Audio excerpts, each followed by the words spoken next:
परसों तरसों किसी ने मुझे ताना दिया कि आपकी शादियों के बयानात की वजह से घरों में तलाकें हो रही हैं, बस कर जाओ।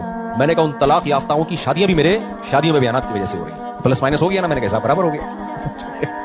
तो और हमारे शादियों के बयानात की वजह से तलाकें नहीं हो रही, तलाकें तो उस मर्द के नाअहल होने की वजह से हो रही हैं जो नहीं पाल पा रहा 2 को 3 को, वो उसका कसूर है, हमारा कसूर थोड़ी है। ऐसे तो फिर शरीयत को कसूरवार ठहराओ, हुकूक नहीं अदा कर रहा वो कमबख्त, या आगे से औरत का रिस्पॉन्स इतना शदीद आ रहा है कि वो शरीय हुदूद से ही क्रॉस कर जाती है, तो वो फिर उनका अपना ज़ाती मसला। इसमें इस्लाम, मैं जो बात कर रहा हूँ मेरी है ही नहीं भाई वो बात, मैं तो अल्लाह का पैगाम आप तक पहुंचाने की कोशिश कर रहा हूँ। तो खैर, गर्लफ्रेंड और बॉयफ्रेंड रखना ये भंगियों चमारों का काम है। खानदानी आदमी बीवी रखता है और औरत शौहर रखती है, उनके हलाल औलाद पैदा होती है। वलदुज़ ज़िना और हरामी बच्चे मुसलमानों के पैदा नहीं होते, काफिरों के पैदा होते हैं। बताओ, गधा गधी के साथ फिजिकल रिलेशन कायम करता है या उसको बीवी बनाता है? बताओ ना, बोलो ना यार, क्या हो गया? तो इसका मतलब किसी औरत से बगैर शादी के फिजिकल रिलेशन गधे घोड़ों का काम, कुत्ते बिल्लियों का काम है या नहीं है? ये काम कुत्ते बिल्ली करते हैं। कुत्ता कुत्ते का कुतिया से फिजिकल रिलेशन होता है, कोई निकाह का अकद नहीं होता। गधे का गधी के साथ फिजिकल रिलेशन होता है लेकिन कोई निकाह का एग्रीमेंट नहीं होता। घोड़े का घोड़ी के साथ फिजिकल रिलेशन होता है, औलाद भी होती है, लेकिन कोई निकाह का अकद नहीं होता। तो कोई आपका दोस्त आके बोला करो ना, मेरी गर्लफ्रेंड है, मैं उसके साथ सोता हूं, उसको बोला तू कुत्तों वाला काम करता है, तू गधों वाला काम करता है, तू खच्चर वाला, तू जो है घोड़ों वाला काम करता है, तो कुत्तेपन से निकल, वरना मुझे अपना ये मेरे सामने आके कुत्तापन ना बयान किया कर। खुदा की कसम, उसके साथ तुम भी जहन्नम की आग में जलोगे। जब वो आके कहता है ना मेरी गर्लफ्रेंड है, तो खुश ना हुआ करो, वरना तुम्हें भी खुदा उसी आग में फेंकेगा। हमारी हुकूमत से कोई उम्मीदें मत लगाओ। असेंबलियों में बैठे हुए लोग, मैं सबकी बात नहीं कर रहा, इनको जिना से कोई फर्क नहीं पड़ता, ये हमारे कल्चर को तबाह कर रहे हैं। औलादों को रोक, उसका नाम लेना छोड़ दो, नंबर ब्लॉक कर दो, तस्करा छोड़ दो, उस गली में जाना छोड़ दो जहां से सेटिंग शुरू हुई थी। सारी यादें छोड़ दो और अपने आप को बिजी कर लो कहीं और।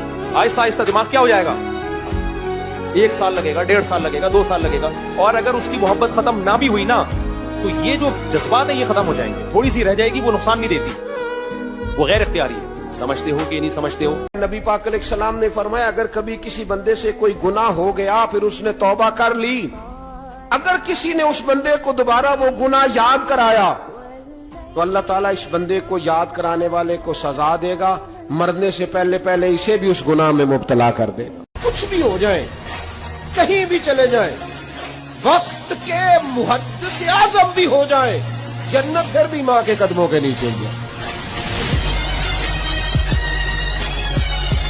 कुर्बान जाएं जनाब फारूक आजम के, उनकी सोच पे मसला ही हल कर दिया। आप फरमाने लगे 2 ही चीजें हैं, 2 ही चीजें जो बंदे को मोहताज करती हैं, बाकी कोई शय भी मोहताजी नहीं।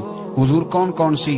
फरमाया, एक हिरस बंदे को मोहताज कर देती है, दूसरा लालच बंदों को दूसरों का मोहताज कर देता है। ये 2 ही चीजें मोहताजी, इसके अलावा कोई मोहताजी नहीं।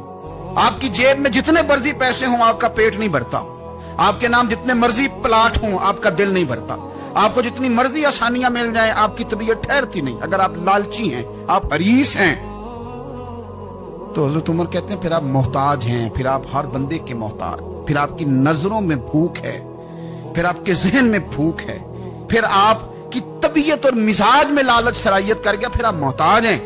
और अगर मोहताजी से बचना चाहते हैं तो फिर अपने रब पे भरोसा करना शुरू कर दें, फिर अल्लाह ने जो दिया उस पर राजी होना शुरू कर दें। एक मोहब्बत ऐसी है जिसको देखकर अल्लाह खुश होता, वो है मियाँ बीवी की मोहब्बत, जिसको देख के अल्लाह खुश होता। और एक लड़ाई ऐसी है जिसको देखकर अल्लाह सबसे ज्यादा नाराज होता है, वो मियाँ बीवी की लड़ाई है, जिसको देखकर अल्लाह सबसे ज्यादा नाराज होता है। और एक लड़ाई ऐसी है जिस पर सुलह हो जाए तो अल्लाह पिछले सारे गुनाह माफ कर देता है, वो मियाँ बीवी की लड़ाई है। अगर मियाँ बीवी लड़ के सुलह कर लें तो अल्लाह पिछले सारे गुनाह उनके माफ कर देते।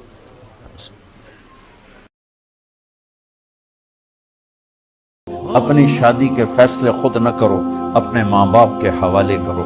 उसमें शराफत भी है, उसमें बरकत भी है, उसमें रहमत भी है, और उसमें वालिदैन की दुआएं भी हैं। कोर्ट मैरिज को हवा न दो।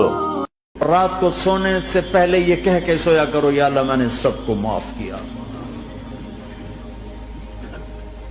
कोई माफी मांगने आ जाए तो देर न करना, फौरन माफ करना।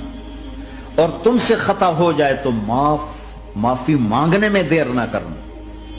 कोई तुमसे ज्यादती हो जाए तो माफी मांगने में देर न करना, और तुम पर ज्यादती करके कोई माफी मांगने आ जाए तो माफ करने में देर न करना। अल्लाह की रहमत तुम ऐसे छांव में ले लेगी।